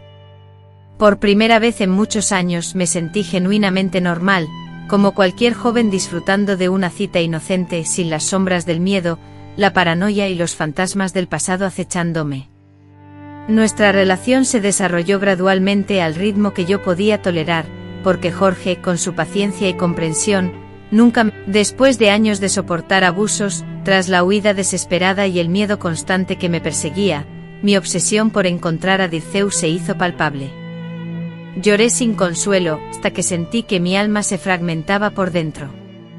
Jorge, en un silencio compasivo, me escuchó con atención, entrelazando nuestros dedos y ocasionalmente secando mis lágrimas con un pañuelo. Al finalizar mi relato, anticipé cualquier reacción posible, desde el rechazo y la aversión hasta la lástima o incluso el desprecio. Lo que nunca imaginé fue lo que él respondió: me agradeció por depositar en él la confianza necesaria para compartir mi dolor. Me aseguró que era la persona más fuerte y valiente que había conocido y me ofreció su apoyo incondicional, tanto si decidía buscar justicia y perseguir a esos hombres, como si prefería enterrar el pasado y construir un futuro mejor. La decisión siempre sería mía. Me casé con Jorge el día que cumplí 25 años. La ceremonia, sencilla y discreta, contó con la presencia de algunos amigos íntimos. Clara, mi querida amiga, fue mi madrina, y el señor Roberto, quien ya nos consideraba como a sus propios hijos, también estuvo presente. Nos establecimos en un apartamento modesto aunque confortable, a poca distancia del centro de la ciudad. Jorge continuó desempeñando su puesto de contador en la tienda, y yo seguí como gerente. Ambos éramos muy cuidadosos con nuestros gastos, pues estábamos ahorrando con la firme intención de crear nuestro propio negocio. La oportunidad que tanto esperábamos llegó cuando se publicó un anuncio en el periódico sobre la venta de un pequeño taller de costura. El taller era humilde, contaba con 3 máquinas de coser, 2 costureras y una pequeña sala de ventas, pero nosotros vislumbramos un gran potencial en él. Con los ahorros que habíamos acumulado y un préstamo bancario que conseguimos gracias a la ayuda del señor Roberto, logramos adquirir el negocio. Así fue como nació Confexo Study, nuestra primera empresa. Al principio, la situación era complicada. Yo no tenía experiencia en el ámbito de la costura industrial, por lo que tuve que aprender rápidamente. Jorge se encargaba de las finanzas, los impuestos y todos los trámites administrativos. Trabajábamos sin descanso, de domingo a domingo. Llegábamos temprano y nos íbamos tarde, pero poco a poco el negocio prosperó. Nuestras prendas eran de buena calidad, tenían un precio justo y comenzaron a ser reconocidas. El equipo de costureras fue creciendo, primero éramos 5, luego 10 y finalmente 22. 10 años después, habíamos logrado establecer una pequeña fábrica con 50 costureras, donde confeccionábamos ropa que se comercializaba con éxito en tiendas de Belo Horizonte y otras ciudades cercanas. Si bien no éramos opulentos, vivíamos con holgura. Había alcanzado algo que al llegar a la ciudad parecía inalcanzable: estabilidad, seguridad y el respeto de los demás. A pesar de este éxito profesional, las cicatrices del pasado aún se manifestaban ocasionalmente. Sufría pesadillas recurrentes, ataques de pánico y momentos de intensa fragilidad emocional en los que ni siquiera Jorge lograba consolarme. Fue entonces cuando conocí a doña Antonia, una experimentada partera que residía en las cercanías de la fábrica. Ella poseía un vasto conocimiento sobre hierbas, tés y remedios naturales que, según afirmaba, eran capaces de sanar las heridas del alma. Ningún medicamento puede borrar lo sucedido, hija mía, me dijo una vez mientras preparaba un té amargo, pero sí puede ayudarte a sobrellevar los recuerdos sin que te agobien tanto. Las infusiones de doña Antonia y las conversaciones que compartíamos mientras las preparaba, resultaron ser un bálsamo que ningún médico de la época podría haberme ofrecido. Una especie de sanación, cuyo nombre preciso desconocía, reparó aspectos profundos de mi ser que consideraba permanentemente dañados. No obstante, comprendí que la verdadera curación residía en confrontar mi pasado. No podía seguir viviendo con la constante expectativa, mirando por encima del hombro, anhelando la aparición de Dirceu o la llegada de mi tío, aunque hubieran transcurrido muchos años. Debía a toda costa cerrar ese capítulo de mi vida. Fue entonces cuando tomé la decisión de elaborar un plan, no solo para salvaguardarme, sino también para evitar que otros sufrieran las mismas experiencias traumáticas. En 1980 nuestra empresa textil se había consolidado como una de las más importantes de la región. A mis 41 años, gozaba de una posición social respetada en el ámbito empresarial, disfrutando de una vida estable al lado de Jorge. Poseíamos una casa confortable en un vecindario apacible. Nuestros negocios florecían, y hasta habíamos adquirido un coche nuevo, un Cebet. Externamente proyectaba la imagen de una mujer exitosa y realizada, pero en mi interior, una vieja herida seguía abierta, la deuda con mi pasado aún latía. En uno de los habituales viajes de Jorge a Sao Paulo para adquirir telas para la confección, se cruzó con un viejo conocido, el señor Toniño, un viajero que proveía a la empresa con avíos y materiales. Toniño solía recorrer diversas ciudades de Minas Gerais en busca de hilos elásticos y a menudo compartía novedades, chismes e historias de cada lugar que visitaba. Ese día, Toniño relató: Donatud, estuve en Itabira la semana pasada. ¡Qué ciudad tan venida a menos! Hay un almacén perteneciente a un tal Antenor, que se está desmoronando. El hombre está arruinado. Me heló la sangre al escuchar ese nombre después de tanto tiempo. Seu Antenor, el almacén cerca de la iglesia. Intenté disimular el ligero temblor en mi voz. ¿Lo conoce?, preguntó Toniño, visiblemente sorprendido. He oído hablar de él, respondí, mi familia era de esa región. Forcé una conversación casual, fingiendo simple curiosidad. Y está pasando por serias dificultades, agregó Toniño, quien no necesitaba mucho para empezar a chismear. Sí, está en la peor situación. El almacén prácticamente quebrado. Bebe como un cosaco. Está profundamente endeudado con Jota, la vecina del pueblo. Dicen que Dirceu, al parecer su hijo o sobrino, ha regresado de Belo Horizonte para ayudar, pero tampoco ha logrado solucionar la situación económica. Fue como si me hubiera caído un rayo encima. Verlos a ambos juntos de nuevo en la ruina, desesperados, hizo que mi corazón latiera con fuerza.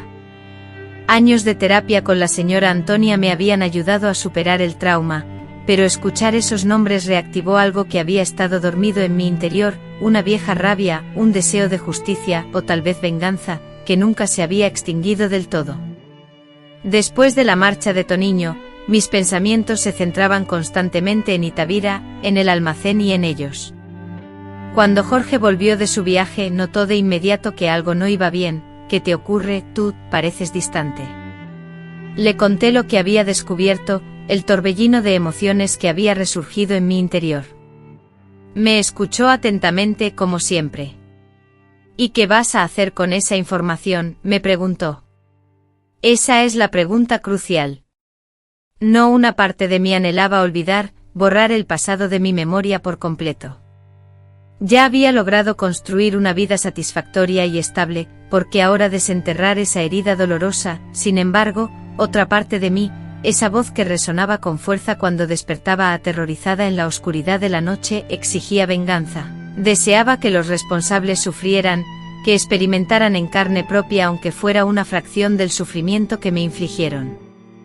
Quiero saber más, respondí finalmente, decidida a esclarecer la situación antes de tomar cualquier decisión. Necesito comprender a fondo su situación actual para poder actuar con conocimiento de causa. Jorge, comprendiendo mi necesidad, aceptó mi petición sin cuestionamientos. Sabía que necesitaba enfrentarme a mis demonios a mi propio ritmo. ¿En qué puedo ayudarte?, preguntó. Reflexioné por un instante. ¿Conoces a alguien de confianza que pueda investigar discretamente en Itabira, sin despertar sospechas? Jorge mencionó a Lourenço, un amigo suyo que se desempeñaba como tasador de inmuebles. Era un hombre discreto y de total confianza, que viajaba por todo Minas Gerais debido a su trabajo. Podría ir a Itabira bajo la fachada de tasar propiedades en la zona y simultáneamente recabar información sobre Antenor y Dirceu. Después de que Jorge se comunicó con él y le presentó la complicada situación sin ofrecer muchos detalles, Lourenço accedió a la propuesta laboral. Transcurridas 2 semanas, Lourenço entregó un informe exhaustivo. La realidad era aún más grave de lo que Toniño había imaginado. El almacén apenas operaba, funcionando solo en horarios reducidos, y la casa con el ultimátum de los prestamistas resonando en mis oídos, amenazando con la ruina, decidí elaborar mi plan. No buscaba simplemente su miseria, un destino que ya consideraba sellado, sino hacerles comprender que la causa de su sufrimiento sería el rencor de la joven a la que humillaron. Mi objetivo era confrontarlos directamente, revelándoles en qué se habían convertido y en qué me había transformado yo, a pesar de sus actos. El primer paso consistió en hacerme cargo de sus deudas. A través de nuestros contactos comerciales, Jorge localizó intermediarios que contactaron a los prestamistas de Itabira.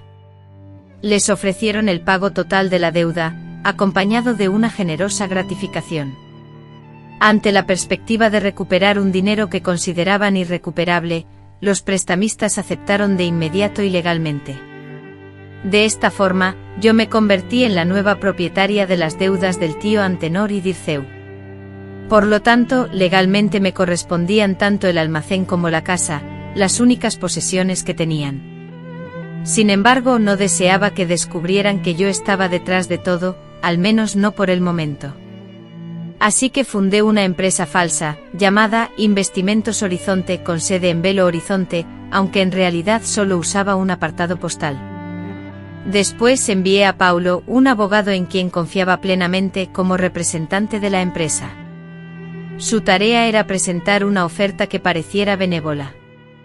Señores, explicó Paulo en la reunión en Itabira, mi cliente está dispuesto a pagar todas sus deudas y permitirles seguir viviendo en la casa. A cambio, solo les solicita que trabajen como cuidadores en una propiedad rural que posee a las afueras de la ciudad. De esta forma, tendrán vivienda y un pequeño salario. La otra opción, como saben, es el embargo de sus bienes y el consiguiente desalojo. La oferta era ineludible, la alternativa era perder todo y quedarse sin nada. Por eso firmaron el contrato inmediatamente. Impávidos, aquellos hombres acababan de consumar la venta de su libertad a la misma mujer a la que en un pasado no muy lejano, habían tratado como si fuera de su propiedad. La propiedad a la que me refería era tangible y física. Con un propósito específico, había adquirido una pequeña y descuidada finca en las afueras de Itabira, una casa vieja y aislada, necesitada de una urgente restauración, junto con un terreno yermo y abandonado. Las condiciones laborales que impuse eran exigentes, pero no crueles. No me permitiría caer tan bajo como ellos. Tendrían que desbrozar y limpiar el terreno, rehabilitar la vivienda, reparar las cercas y cuidar de los animales que había comprado. Era una labor ardua, especialmente para un anciano enfermo como el tío Antenor y para un hombre sin experiencia como Dirceu. La casa era humilde, carente de electricidad y agua corriente, solo contaba con lo indispensable. El salario que ofrecía era modesto, solo para cubrir las necesidades elementales de alimentación y supervivencia. Contraté a Jerónimo, un hombre de mi entera confianza que había trabajado en nuestra fábrica hasta su jubilación, para que actuara como capataz.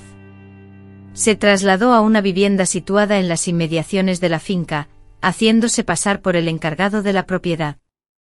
Su verdadera tarea consistía en supervisar el trabajo de los demás y enviarme informes mensuales. A través de esos informes, pude observar a distancia el progresivo deterioro de mis antiguos torturadores. Al principio trabajaban con cierta ilusión, con la esperanza de mejorar sus condiciones. Creían que si realizaban un buen trabajo, lograrían impresionar al dueño y obtener mejores recompensas. Sin embargo, los meses se convirtieron en años, y el misterioso propietario nunca se presentó. Jerónimo, en cambio, solo exigía mayor rendimiento, sin ofrecer nunca una palabra de aliento o reconocimiento.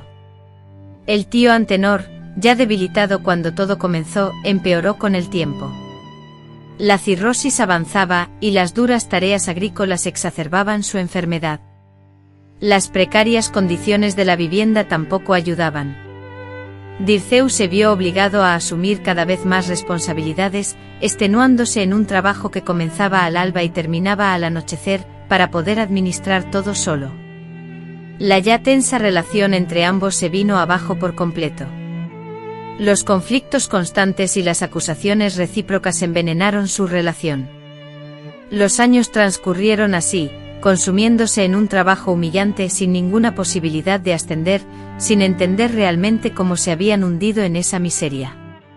Yo desde la distancia observaba su deterioro mientras construía mi propia vida, haciendo crecer mis empresas y esperando pacientemente el instante oportuno para desvelar la verdad.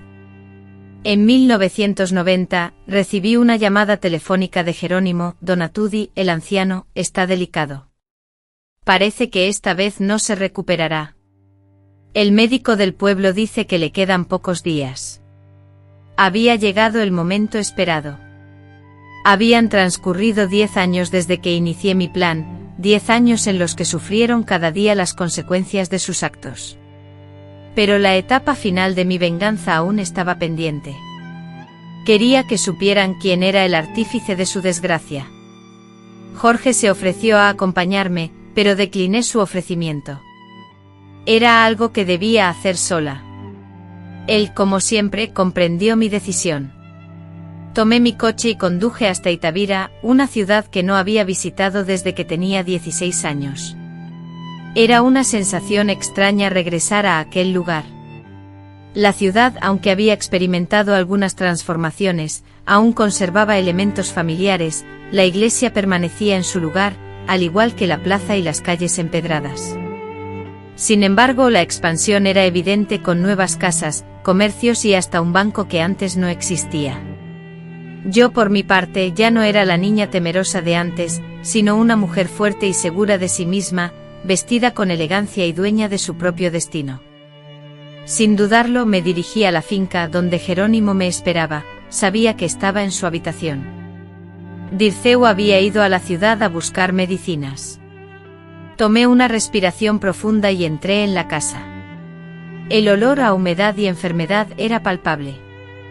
A pesar de los intentos por mantenerla, la casa seguía siendo lúgubre, descuidada y decadente, tal como yo deseaba.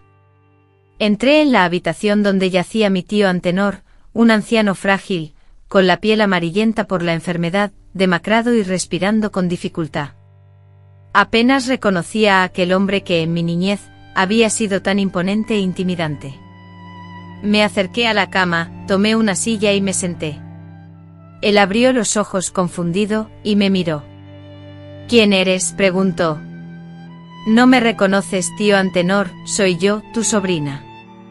Su rostro se transformó en una expresión de asombro absoluto, con los ojos desmesuradamente abiertos y la boca entreabierta. Intentó incorporarse, pero la debilidad lo postraba en la cama. Susurró, incrédulo, no es posible. Tú te marchaste hace tanto tiempo. Respondí con calma aparente pero el corazón latiéndome con fuerza, sí, me fui y sobreviví. Triunfé en la vida. Ahora estaba allí, frente a él, contemplándolo en su lecho de muerte. ¿Sabes quién es el dueño de esta propiedad? ¿Quién compró tus deudas? ¿Quién orquestó cada detalle de tu sufrimiento en estos últimos 10 años? El horror en su mirada era indescriptible, un terror helado que lo consumía. Finalmente la verdad cayó sobre él. Durante una hora le revelé todo lo que había guardado, cómo él y su hijo habían destrozado mi infancia, robándome la inocencia y obligándome a reconstruir mi existencia desde cero con heridas que jamás cicatrizarían por completo. Le conté cómo, a pesar de todo el daño infligido, me había convertido en una mujer exitosa, respetada y fuerte. Y con la voz firme finalicé: estás muriendo, tío Antenor. Antes de que te vayas, quiero que comprendas que has sido vencido por la misma niña que creíste poder manipular y abandonar. Para ella, todo se desvaneció mientras construía un imperio. 10 años de sufrimiento cuidadosamente orquestados por ella llegaron a su punto culminante en este instante. En sus ojos ya no había temor, solo tristeza. Emitió un llanto débil y lastimero. Empezó a murmurar súplicas de perdón, echando la culpa a la bebida, a la soledad, a cualquier cosa, excepto a sí mismo. Fue entonces cuando jugué mi última baza. Traje conmigo al padre Ignacio, un amigo que conocía mi historia y accedió a acompañarme. En ese momento él entró en la habitación. Este hombre desea escuchar tu confesión, tío Antenor, tu última oportunidad de declarar la verdad ante el juicio de Dios. Los maltratos físicos y psicológicos sufridos, las constantes amenazas proferidas, la forma en que Antenor había instruido a su hijo para que me causara daño, y el tiempo que me mantuvo cautiva tras la muerte de mi padre. Cada uno de los sórdidos detalles que yo ya conocía, fueron revelados al sacerdote.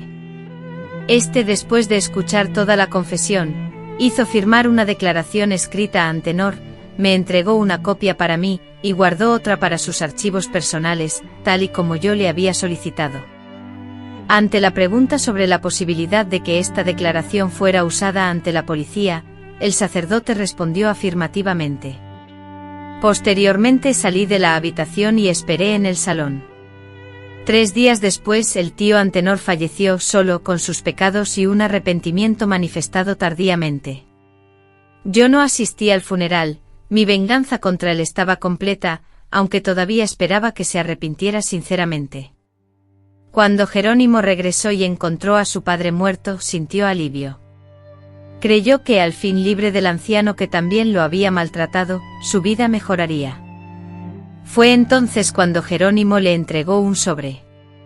Dentro de este sobre se encontraba una carta del cura detallando la confesión de Antenor, acompañada de una nota escrita por mí que decía: ahora sabes quién soy, y lo que sé sobre ti. Tienes 2 opciones. Tienes 2 opciones, continuar trabajando en esta finca por el resto de tu vida, o enfrentarte a una denuncia pública que revelará tus crímenes. Si eliges quedarte, te comprometes a no intentar contactarme ni salir de los límites de esta propiedad. Si rompes esta promesa, se informará de inmediato a las autoridades. La decisión es tuya. Dirceu continuó trabajando en el refugio, ahora como jardinero, y se veía forzado a contemplar cada día los estragos de la violencia que él mismo había perpetrado en el pasado. Las niñas que vivían en el refugio desconocían su pasado. Para ellas, Dirceu era simplemente un jardinero callado, dedicado y trabajador. Sin embargo, yo conocía su historia.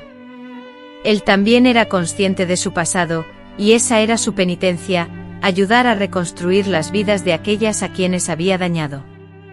Con el tiempo el refugio se expandió, convirtiéndose en un modelo de referencia. Inauguramos una segunda unidad en Velopri Horizonte y posteriormente una tercera en Montes Claros.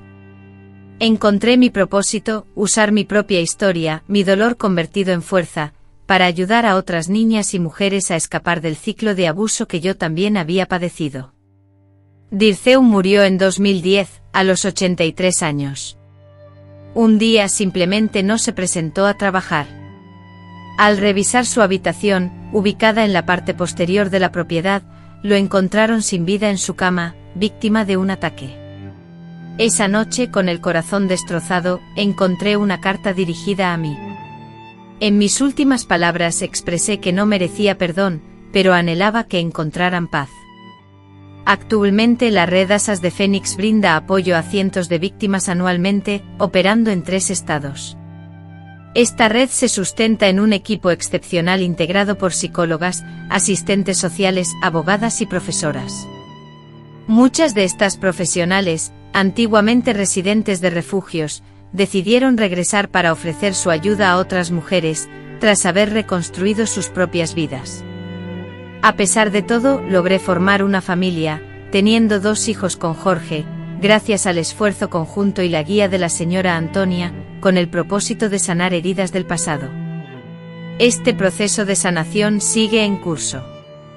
Mis hijos, Teresa, directora ejecutiva, y Carlos, responsable de las áreas financieras y administrativas, conocen mi historia personal, pero desconocen los pormenores de mi búsqueda de justicia, la compra de deudas y los años de trabajo forzado que impuse a quienes me dañaron. Esos aspectos permanecieron en la intimidad, solo compartidos con Jorge, mi compañero de vida, quien me brindó un apoyo incondicional, sin juicios ni reproches. A mis 84 años contemplo un camino que, aunque presenta obstáculos, me llena de satisfacción. La niña Aries que sintió miedo en Itabira, se ha convertido en una mujer valiente y resuelta, alguien que no solo ha sobrevivido, sino que ha prosperado y se dedica a ayudar a otras mujeres a alcanzar la misma fortaleza. Este ha sido un largo recorrido, salpicado de dolor y sufrimiento, pero también de triunfos, momentos de felicidad y grandes satisfacciones. Si me preguntan si me arrepiento de haber buscado justicia contra aquellos que me dañaron, la respuesta es un rotundo no. Si bien no me siento orgullosa de cada acción que tomé, entiendo que, dadas mis heridas y la situación que viví, hice lo posible para encontrar algo de paz interior. La justicia que imponen las leyes humanas, la justicia formal, nunca sería suficiente para mí.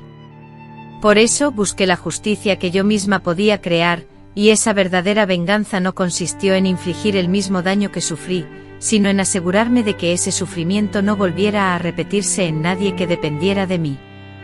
Convertir mi dolor en un objetivo, mi sufrimiento en actos concretos, fue emplear la sabiduría obtenida en la adversidad para guiar a otros hacia la esperanza. Esa fue la auténtica victoria sobre quienes buscaron mi ruina. Soy Sertrud de Cesarina, aunque todos me conocen como Donatut. Esta es la historia de mi vida, un relato de dolor, por supuesto, pero sobre todo de resiliencia y cambio. Si deseas escuchar más relatos como el mío, historias de mujeres que han transformado el sufrimiento en fortaleza y triunfo, suscríbete a este canal, porque la verdadera sabiduría no reside en los libros, sino en las cicatrices que la vida nos deja. Y nosotras, las mujeres experimentadas, tenemos mucho que compartir y enseñar a esta nueva generación femenina.